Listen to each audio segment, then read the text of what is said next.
కన్నుల జారిన కన్నీళ్ళు తడిపెను దేవుని పాదాలు.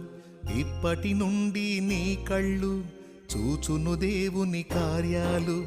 కన్నుల జారిన కన్నీళ్ళు తడిపెను దేవుని పాదాలు. ఇప్పటి నుండి నీ కళ్ళు చూచును దేవుని కార్యాలు. ఉందిలే దీవెనా